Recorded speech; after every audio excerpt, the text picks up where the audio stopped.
ultimately ended up moving to the Houston Religious House, and spent another year then in the Houston Religious House.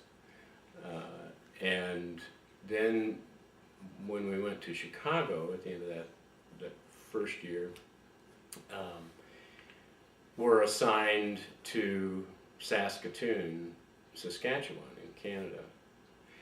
And so we did not go back to Houston then. We went back to Houston and moved stuff to Chicago in anticipation of the move to Saskatoon. And but we had problems with getting visas at that point because it was still coming out of the Vietnam War era, and Canada was not particularly interested in having draft dodgers come to be in Canada. So we waited through the fall and or into the fall, and finally the prior family of the Saskatoon house they were needing us to get up there because our assignment was going to be to get to work outside, to have a penetration assignment is what I think we called it at the time, I can't remember.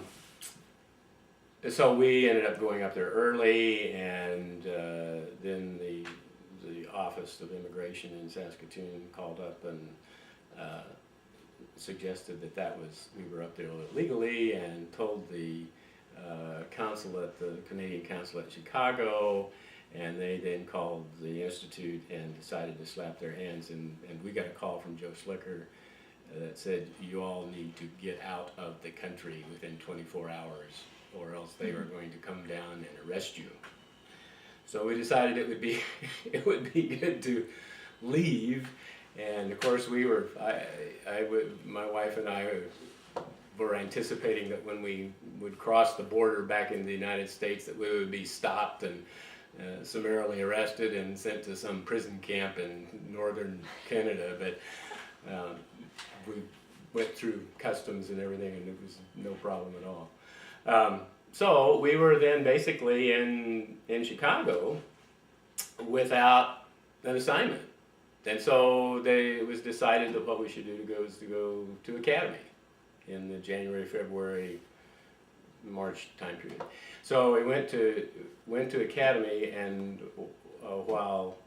when we were not there, I was in Development Center, and literally spent every week getting on an airplane on Sunday evening and coming back on Thursday night or Thursday Sunday time for ecclesiola.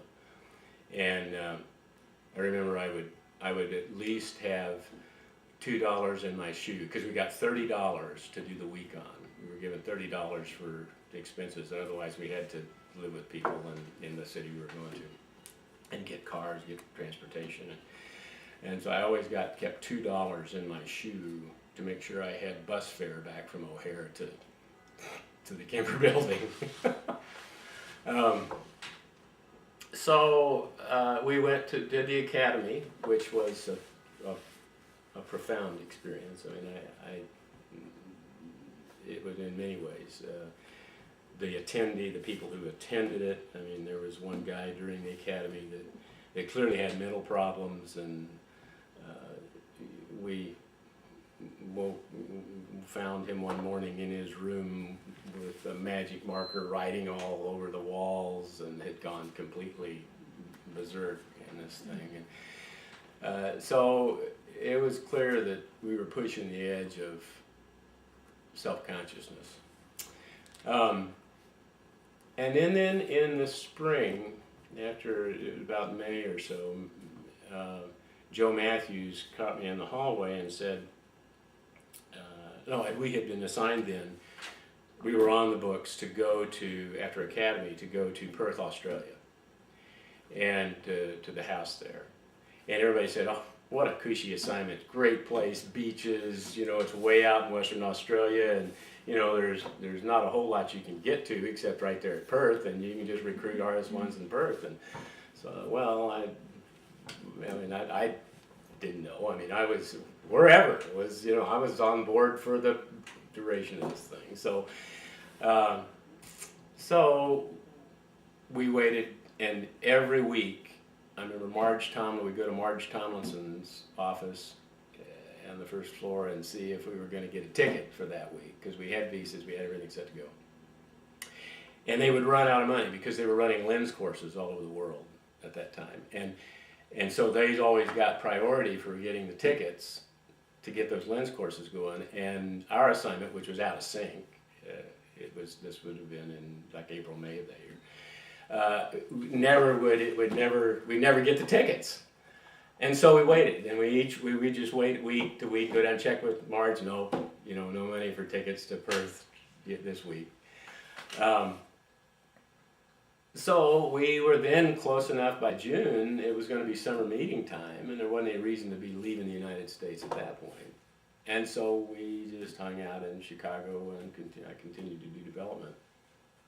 And ran training programs for people to do telemarketing, kind of a new concept, and we were doing fundraising over the phone.